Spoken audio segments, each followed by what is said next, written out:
So I recently made a video on how I think that Halloween at theme parks sucks, which was mainly due to 3 points.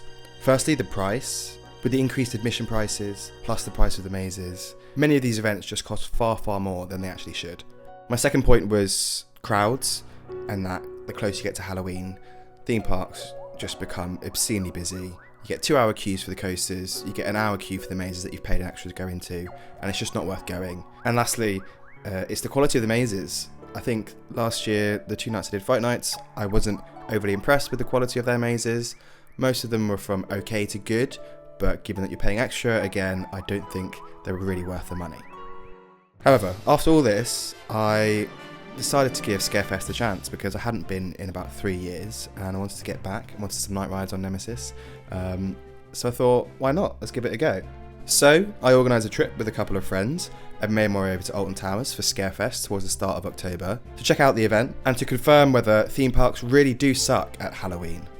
Before we get into things, I do just want to say this video was meant to come out about a month ago before Halloween, but after doing the voiceover, editing the whole thing, basically getting ready to export, I managed to wipe the whole thing off of my laptop.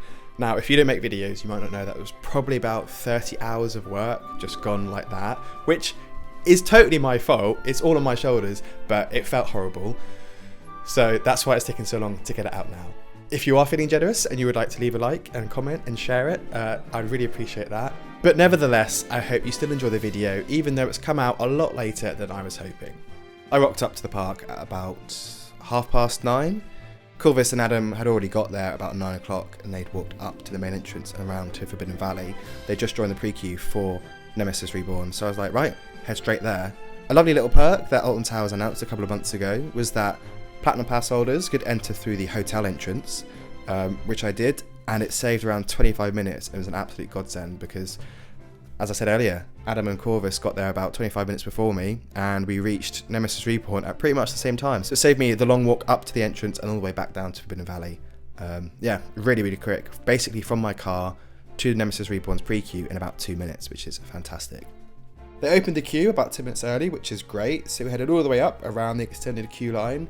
Beautiful views across Forbidden Valley and right up into the station to get on the ride about 10:05. We got back row first, which was great. It was running a little bit slow because of the cold weather, and it was literally one of the first trains, but still a great ride. I mean, the layout's fantastic. I really enjoyed it with them with the retheme. That kind of slow drop into the first inversion, into the helix, into that 0 G roll. It's probably my favourite sequence on the ride, but the rest of it also delivers as well. So much in fact that we headed straight round for another ride, seeing it was still on about 10-minute wait. Again, walked all the way up through the extended queue line. Really enjoy watching Nemesis hurtle around Forbidden Valley, especially from this vantage point up by the turnaround. Walked straight up into the station. Literally no one in front of us. Got onto row 1. The rest of the station was almost empty, which is insane for a Scarefest day. I think it's because a lot of people don't get there until later because they know they're going to be there till 9-10 o'clock. However, we were there from the very start and it benefited because we got 2 rides on Nemesis in about 10-15 minutes. Row 1, in my opinion, that ride in the morning was so much better. I'm not sure why it was. I think it's because it was running slower, but on the front we were getting pushed into all the inversions. The forces were so much better, whereas on the back it was a little bit slow, a little bit forceless. So yeah, that front row ride was amazing. I don't think I've actually ever got front row on Nemesis Reborn before, so thoroughly enjoyed that.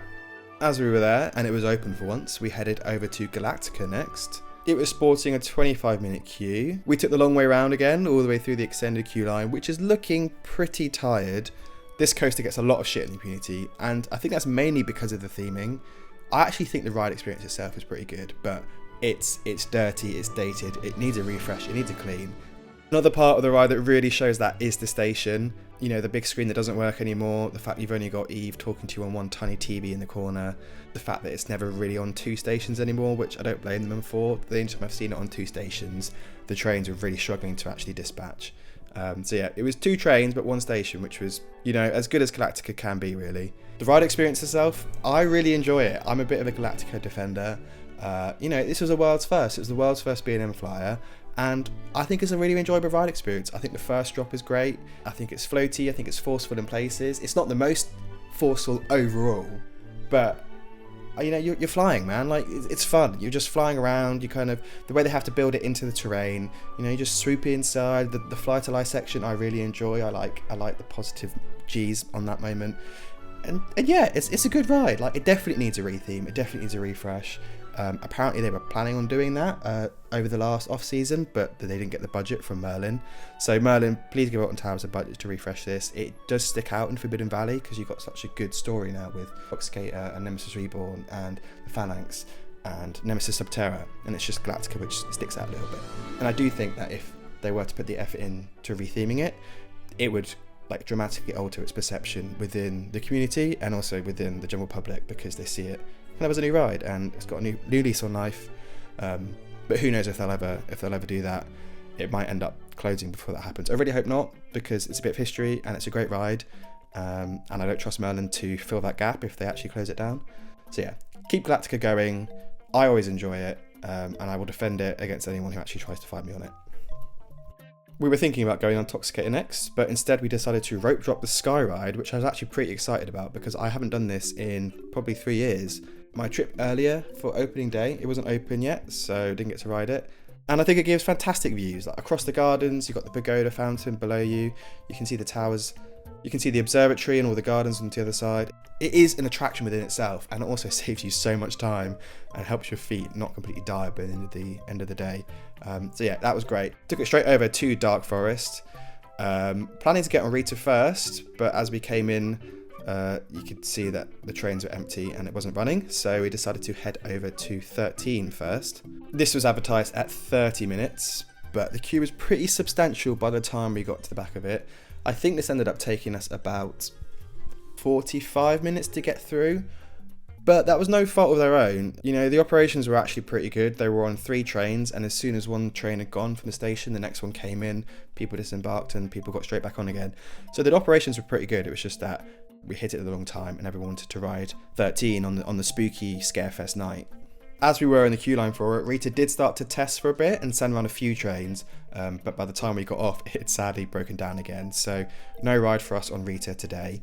13 though, probably the best ride I've had on it. We were right at the back, which I think is probably the only good place to be on 13. I think the front is so neutered on the first drop with the trims, it really gives you zero forces, whereas on the back you get some decent floater airtime across most of the hills, a little bit more whip, and then the drop track, oh my goodness, like I knew it was coming, I know exactly what's about to happen, but I had pressurized air shot directly into my face and it still got me. I screamed like a little girl. I was laughing all the way around in the backwards section, which is, you know, really disorientating and always goes on for a lot longer than I remember. And yeah, it's a good little ride. I think the theme's good, especially for a Scarefest day. You know, it is a family coaster. It's nothing out of this world. But I do enjoy it, doing it like at least once or twice I go to Alton Towers. I would love to come back and got a night ride on this because I think that would be wicked, out into the woods where there's literally no lights. Unfortunately, we didn't get around to that. We ran out of time. But for the one ride I did have on 13, I did enjoy it. Rita was still being Rita by the time we finished with 13, which was a shame. But we headed through to Hex, which again, I haven't done in about 3 years. I haven't done it at all since I've refreshed it. And I think this is a brilliant ride. In general, Vekoma Madhouses, I'm not the biggest fan of. I think they just take so long to do, the loading and offloading procedures. They always have like a million different pre-shows, which I think, I appreciate they're trying something, but most of them kind of fall a bit flat. However, Hex is probably the best of the bunch. You know, you are actually inside a castle. Like, there is no better theming than that. Like, which other ride in the world has stained glass windows in the queue line, which are actually original to the place that you're in? It lends itself so well to the spooky vibes of Alton Towers, to the spooky vibes of Scarefest. I love these kind of nostalgic videos from the 90s that still haven't been updated. It's all grainy. I didn't watch them when I was little, but somehow I'm still nostalgic for it. They dump a whole lot of exposition on you, giving you the story of the Chained Oak. They've got some new lighting effects in there, some new lightning. And all of this I thought was really, really good. The next pre-show was also pretty well done. The generator in the corner was sparking and firing off, and the lady comes out on the top, and she kind of got me as well. And then you're through the tunnel, leaving the towers into the actual ride system itself. And this is why I kind of understood what people might have been complaining about, is the LED lights inside the log, inside the Chained Oak. That bit did look a bit odd. However, I think the rest of the lighting upgrades and everything else, all the theming details they've updated, were well done. The ride cycle was long, you know, you kind of feeling a little bit queasy by the end of it. The floor's on the ceiling, the ceiling's on the floor, everything's spinning around a little bit weird. It was good. I'm glad I did it. I haven't done it in 3 years. To be fair, Hex isn't something I want to do every single time I go to Towers. But again, on a Scarefest day, the fact I haven't done it in 3 years, I really enjoyed getting back on it. And I enjoy the vibes and the atmosphere it adds to Alton Towers more than the ride experience itself. At this point, Adam and Corvus had a VIP experience with a behind the scenes tour at Compound to go and do, which Corvus still hasn't put a video out on, so I assume it couldn't have gone that well. But yeah, I had a bit of time by myself, so I headed past the Towers and into X Sector. I kind of clown on this section of the park a little bit. I think Oblivion is a bit of a one-trick pony, and I think the Smiler is rough and sometimes not enjoyable, but they both have single rider lines, so I wanted to make use of them, and the queues weren't too long, so I thought I can probably get 3 or 4 rides within an hour while I'm waiting for the others. Oblivion was on 15 minutes, so I headed straight over there and into the single rider line on the left-hand side. I love the fact that Alton Towers have added some more of these around the park. Obviously, perfect time for me to make really good use of these, as I was on my own for a bit, and it saved me a lot of time. I walked all the way round and round and round and round the long-ass queue line that Oblivion has, and straight up into the station where I was batched literally onto the next shuttle. Got the front row, which I was pretty happy about. Headed all the way up the lift hill. This is probably my favourite lift hill in Alton Towers, if that's not weird. I just think it gives you such a perfect view of the towers itself, and then looking left out onto the Staffordshire hills surrounding the park. It is stunning, and then you're slowly positioned over the edge, down a huge drop into a pitch black hole. And Oblivion, as I said, is a one-trick pony, but it does that one trick very well. That drop is incredible, you pick up so much speed, it's thunderously loud, like almost too loud, but the forces are good, the airtime off the drop, the positive Gs inside the tunnel, quick turnaround into the brake run, and that was it. For some reason, they were running 5 shuttles, but only one station, one half of the station, so ended up sitting on the brake run for like 10 minutes, and then it started to rain, so I got a bit soggy. Dipped straight over to the Smiler, which is now on a 50-minute queue, but obviously I was going to use a single rider. Made my way down past the Marmalizer and into the single rider queue, and it was pretty much empty. There was only 1 or 2 people in front of me before we get to the baggage hold, and then once we got through up into the stairs, there was probably only 5 or 6 people. Ended up being about a 10-minute wait, and then I got allocated onto row 4, and I was like, shit, here we go. I'm going to have a headache for the rest of the day. I was bracing myself as hard as I can, back left seat. I knew I was in for a rough ride. However, it wasn't that bad. I mean, I was riding ridiculously defensively. I was gripping onto the restraint so much, trying to keep my head forward to stop it from banging around inside the restraint. I didn't get a headache, it wasn't that rough, but because I was riding so defensively, I don't think I actually really enjoyed it that much. I think the third from last inversion is really funny to watch from off-ride. It's just got such an insane kink on it. And then the second to last inversion is also pretty rough as well. Apart from that, I think they did a great job with the sheer number of inversions and the fact they're all still different enough from each other. The 2 moments of airtime are great. And also the fact that the Smiler is such a monumental ride, fit into such a teeny tiny space. Like the amount of times it crisscrosses over itself, the amount of times these loops all intertwine with each other. Off-ride, it's a work of art. It's just a shame that, from my experience on ride today, it wasn't that great. I still had a little bit more time to kill, so headed back onto Oblivion again. 20-minute queue, again single rider. Waited a little bit longer this time. Just enjoyed the soundtrack in the queue line, which is probably one of my favourite soundtracks from any roller coaster ever in the world. Got row 2 this time, which I think is actually my preferred row for Oblivion. The airtime on the drop is so much stronger, and because the second row is higher than the first, you still get to be able to stare down into the hole before you drop. I wish it held you there a bit longer, but yeah, airtime is better. That's a force that I prefer when I'm running roller coasters, so I enjoyed my ride on row 2 more than I did on row 1. Again, sat on the brake run for literally 10 minutes, and it was perfect timing for me because the ride then shut down. There was a massive hailstorm that came through and pelted us while we was on the brake run, and they kind of slowly dispatched shuttles to kind of get us back into the station and close the ride down. The Smiler was also closed, I think it was probably because of high winds. So I left X Sector thinking to myself, I've probably got time for one more ride before I meet up with the guys again. So I headed to Spinball Whizzer, which was also closed. So I decided to sit and have some lunch for a second, my packed lunch, and wait for it to open. It started testing, and I thought, great, go stand by the entrance. It opened, walk into the single rider line, and there is 2 people in front of me. The first person gets on the ride, they go. The second person is about to get on the ride, and the guy who is sitting on the car actually closes the restraint next to him, preventing her from getting on. I'm like, oh, that's annoying. It's alright, she'll get on the next one. She does get on the next one. And then I'm at the front of the single rider line. There's a family of 3 on the other side of the station. I can tell they're about to sit down, and then the ride operator unhooks the chain. She takes one step outside, holds out her hand, and one singular drop of rain falls into her palm. And that's it. Spinball Wizards are closed because they don't run in the rain. Since then, I have been at Fireworks, and they were running it in some wet weather, but only with 3 people, so maybe they've changed that now. But on that day, it was game over. They shut it down. I headed over to meet up with the guys again, and we were going to start exploring Scarefest together. We decided to take the mazes in reverse order from how good we thought they would be. So we hit up Altonville Mine Tour's Tiny's Revenge first, as that has been there for the longest. And basically we rope dropped it. We were first in the queue, ready to go through to visit Tiny and the Skin Snatchers. I won't delve into too much detail with the mazes as I don't have any videos of it, but I thought it was really, really good. I think Alton Towers would struggle to put another maze in that place of the same calibre. You know, it's been there for 10 years, they've refined it, they've updated it. It's those dark corridors, those twists and turns. There was multiple scares, and I think because we were in the first group, they were really, all the actors were like on go mode. We were literally the first people in there, so there was loads of actors, got loads of scares. There was a moment where the couple in front of me disappeared, and the lights went off, and they came back on, and there was a guy in a gas mask literally standing right in front of me, and I yelped. I was literally out of my skin, jumping up in the air like Shaggy and Scooby-Doo. But that's what makes a good scare maze, and I really enjoyed it. If they brought it back for next year, I wouldn't be upset. I can understand why some people might be, given that it's been there for 10 years now. But I think it's a really effective maze. I think the storyline's great, and I really enjoyed it. After that was Edge of the Forest, which is new for this year, which is the story of the Lesh monster, which is like a tree monster guy thing. I'm not really sure. But you kind of start off with a bit of a story inside a cabin, and it's kind of it's a repetitive maze. You have the same room 4 times in a row.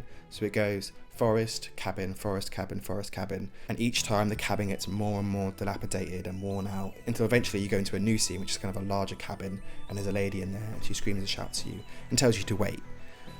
Up until that point, the scares have been pretty low. I think because the paths were quite wide, you could see kind of as people were coming up to scare you, and there wasn't that many actors in there. So that was a bit of a weak point, but the end cabin was really good.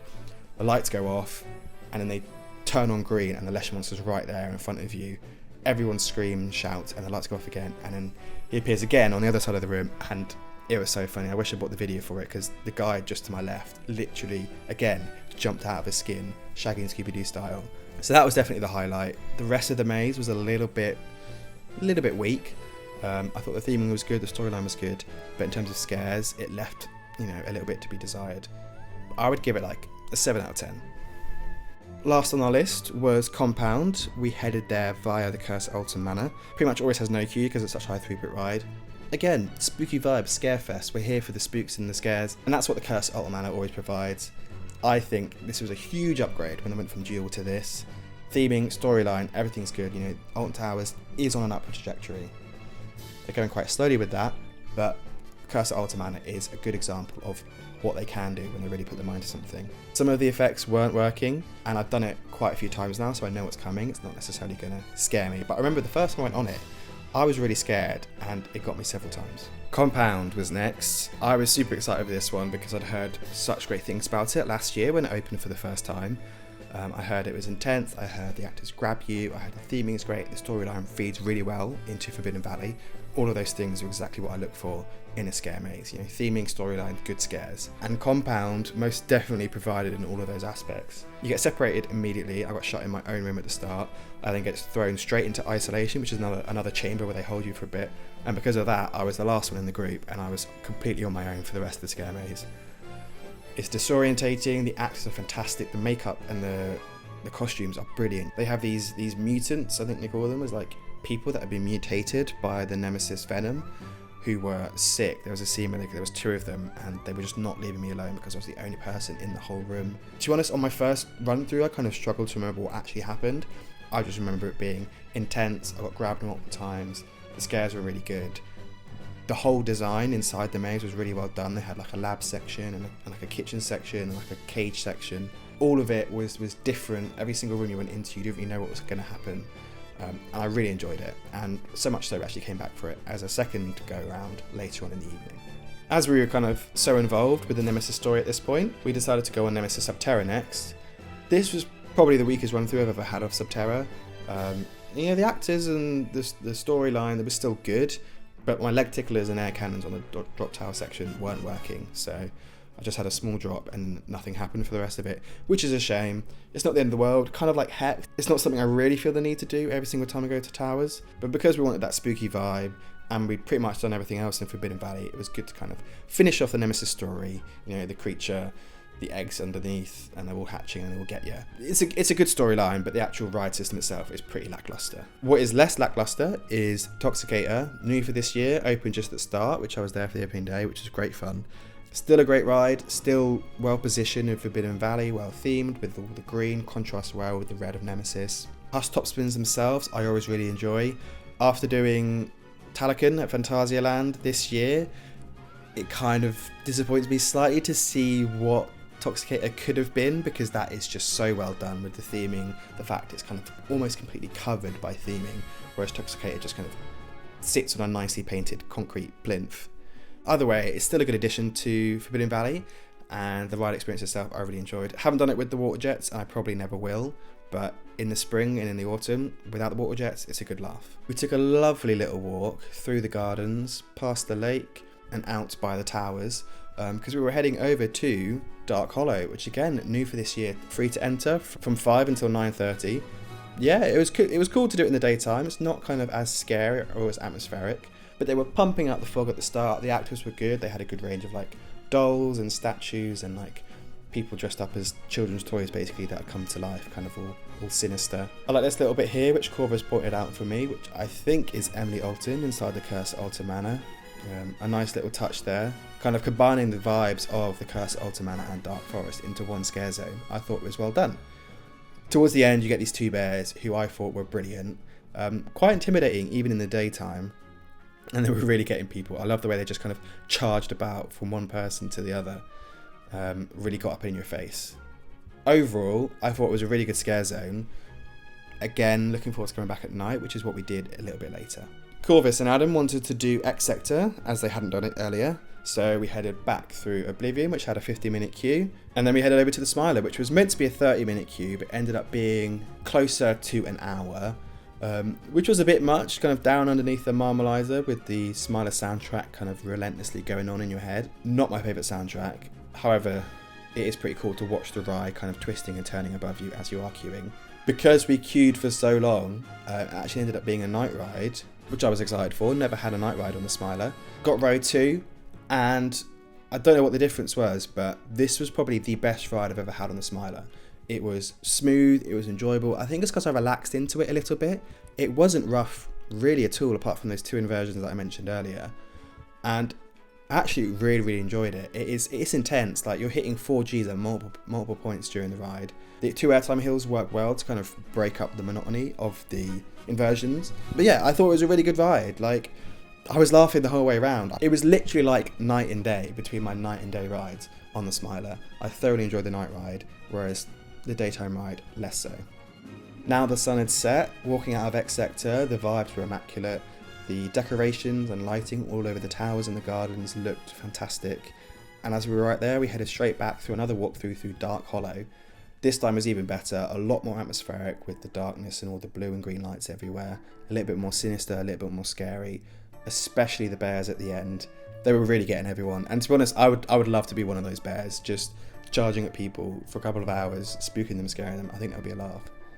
I enjoyed it, I hope they enjoyed it. As I mentioned earlier, we were going to do Compound again because Corvus and Adam had a single shot maze entry because of the Compound VIP experience. So I quickly bought one using my past discount, and we headed over to do our second run through of Compound. To be honest, this one was even better. I got put in isolation straight away again, and they tried to send me through the same route as last time, but I kind of ducked back around to go a different way because the guys had told me if you go to the left, you get to go through the crawl space. It was great to see kind of how the different parts of the maze kind of diverge, split up and come back together again. Had a really great moment across the acid vats where the guy at the other side was kind of like egging me on and like charged at me, and I thought I was safe. I thought I went through, and then he got me again. Again, loads of great scares, even more brilliant theming to see in the different paths, and I really, really enjoyed it. Like, this is almost a perfect scare maze for me. There's a few teeny touches of space where they could kind of increase the theming a little bit, but I think for scares and I think for storyline it is perfect. Pretty much a 10 out of 10 experience. It was then time for our final night rides to wrap up our time at Scarefest. As we were literally right next to it, we headed straight over to Nemesis Reborn. Forbidden Valley just looks brilliant at night, with all the red and blue lighting, the helicopter there, the entrance to Nemesis. The ride itself was on a 10-minute wait, which was fantastic. Went towards the back row, and it was hauling. It was so much better than our back row ride in the morning. So much faster, so much more intense, so much more whippy. And the fact that we literally walked into the station and got straight on again is mad. I don't understand, like, this is the best ride at Alton Towers, but for some reason it seems to always have the lowest queue line. I guess it's just got better throughput than Wicker Man and the Smiler. The way the eye glows at you during the night and the way the creature reacts to the train as it zooms overhead, I think is brilliant. I think it's a lovely touch that Merlin added. And overall, I love the area, I love the ride. It's such an awesome experience every single time you ride Nemesis Reborn. Our last ride of the day was going to be Wicker Man. We'd avoided this pretty much all day because it had such a monumental queue every time we walked past it. It had dropped down to about 30 minutes, which was manageable and also would hopefully allow us time to do 2 night rides. I would say Wicker Man is probably my favourite theme for a UK roller coaster anywhere. I don't think it's the best theming, but for some reason I just love like the pagan traditionalism, the wooden coaster combined with the fire, Big Bob. Like, it all just meshes together so well. The language they developed, the pre-show, it's all such an interesting theme. I don't feel that there's anywhere else in the world that has this same history to lean back on for a coaster theming like this. Like, this is wicked. Like, this is huge burning statue and you're being sacrificed to it to feed the flames, and I just think that's amazing. Unfortunately, we got allocated row 3, which is probably the worst row on it. And it was still a good ride. Like, it was a night ride. It warmed up all throughout the day. It was going quite fast, but the airtime wasn't hitting in the way I was hoping it would be. Still pretty wicked to be flying around, good laterals, staring up at Big Bob as he burns above you. But I would have liked to be further back on the train. At this point, we had about 20 minutes till the park closed, so we quickly jumped through Burial Grounds. I don't have much to say. I think this opened 1 or 2 years ago, and it was pretty good. It was pretty lengthy. It had good theming. I like how it had like little small buildings which you had to walk through and push your way through, and you didn't know what was going to be on the other side. The actors did a great job. You know, it matches the theming of Wicker Man, so I know I'm going to love the theming. And yeah, overall, I think it was a well executed scare zone. I think I would have enjoyed it more if I had time to walk through it slower, because we were basically just trying to get through it to get back round onto Wicker Man again, which is what we did next. It was like a literally 5-10 minute queue, walked straight through. Adam at this point, he was done in, had enough for the day, he took a seat, Corvus and I whizzed through. We were about to get allocated onto row like 3 or 4 again, so we pleaded with the guys like, please can we go back row? And normally they don't let you request a row on Wicker Man, but as we were kind of towards the end of our batch coming from the pre-show, and I think because it's towards the end of the day, the legend who was batching allowed us to go on the back row, so thank you, shout out to you. And it was so much better. The difference on this coaster is ridiculous. Like, row 3 to row 12, the row 12 night ride on the back row was just fantastic. The airtime was so much stronger, there was so much more whip, so much more laterals. Overall, it's just a much more enjoyable ride. Like, that's what I want from a wooden coaster. I want it to be pulling me down these drops. I want it to be throwing me into these corners, which you don't get on row 3, but we did get on row 12, and I thoroughly enjoyed it, and it was the perfect last ride for our day at Scarefest. Operations overall were really good, actually. Pretty much every single coaster was running its max amount of trains. You had Reborn on 2 trains, Oblivion on 5, the Smiler was on at least 4, Wicker Man was on 2, Galactica was on 2, which is good to see, and 13 was on 3. So pretty high throughputs, well operated. I was very impressed. You know, we give a lot of crap to Merlin for the operations, but you know, it could always be worse. They did a pretty good job today. In terms of ride count, Nemesis Reborn 3, Oblivion 3, the Smiler 2, Wicker Man 2, Galactica 1, 13 1. Ride rankings, 6th is Oblivion. To be fair, all of these coasters are pretty close. I enjoy all of them, but Oblivion does one thing, it does it well, but it doesn't do anything more than that. 5th is 13. This was probably the best ride I had on 13 ever. Towards the back, great airtime, and the drop track really got me. 4th is Galactica. I always enjoy Galactica. I always defend it. It does need a retheme, but it's a nice chill ride experience. 3rd is the Smiler. Genuinely, my night ride on the Smiler was probably the best ride I've ever had on it, and it was actually close to coming 2nd. But in 2nd place, we have Wicker Man. Incredible night ride, perfect ride on the back. I love the theme, I love Big Bob. I love a wooden coaster. It was fantastic. And then in first place, of course, is Nemesis Reborn. Again, that night ride on it was spectacular, absolutely hauling, fantastic layout, fantastic inversions, brilliant theme, probably always going to be in my number one coaster at Alton Towers. So after all that, was I wrong about Halloween at theme parks? Let's go through my 3 categories and break down how I thought it went at Scarefest at Alton Towers. Firstly, cost. For me, as a pass holder, my entry is free, and I also get a discount on the maze tickets. So I did a combo, which is about 30 quid, and then I ended up doing a one shot for compound, which is about another 10 quid. So I spent 40 quid for a 10 till 9 day with 4 scare mazes and lots of Halloween theming, which I think is a pretty good deal. If you were coming in without a Merlin pass and having to pay for entry and also having to pay non-discounted tickets for the mazes, you're going to be spending closer towards £80. And would I be happy if I spent £80 for that experience? Probably not. So in my experience, I was happy paying that, but I still think the point remains that for most people, these events are too expensive for what they offer. Number 2 was crowds, and this is definitely a point where I was wrong. But there's another caveat here that I specifically went pretty much as early on in the season as I could go. The first weekend for Scarefest tends to be a little bit busier because all of the nerds like me and you who's watching this video, they want to go the first weekend of Scarefest, and I went the second weekend on a Sunday and the crowds were pretty light. We had a few longer queues like for the Smiler, but overall, the fact that we walked onto Nemesis a couple of times, the fact that the single rider queues were pretty much empty, the crowds were pretty light, so I had a great time. But the point still stands, if you go closer towards Halloween, the queues creep up to like 2 hours. The maze queues end up being like 30-40 minutes, and I just think that's way too much. So from my experience, in an early October Sunday was perfect, but for those visiting closer to Halloween, they're probably not going to have a good time. And my last point was quality of mazes. Now this is where I'm very happy to hold my hands up and say, I was wrong. All of the scare mazes at Scarefest, I really enjoyed. I think Edge of the Forest, for being the new maze, was a little weak. Maybe my expectations were too high. I think they could just increase the number of actors and increase the number of hiding spots for them to increase the scares, and that would benefit it for next year. But I still enjoyed the theme and the storyline. However, the other 2 mazes I thought were excellent. I thought Altonville Mine Tours was brilliant, even though it was a bit old. It's still an epic maze, and I still got some brilliant scares. And then Compound was literally the gold standard, in my opinion, of theme park scare mazes. Theming, scares, storyline, all there, all very, very strong. So yeah, on my point about the quality of the mazes, 100% I was wrong, and I will hold my hands up and admit that. If you're still watching at this point, thank you very, very much. Again, I'm sorry this has taken me such a long time to bring out, but I hope you've enjoyed it. Just because we're in the close season now does not mean there'll be no more videos on this channel, so make sure you subscribe for the next one, and I'll see you there.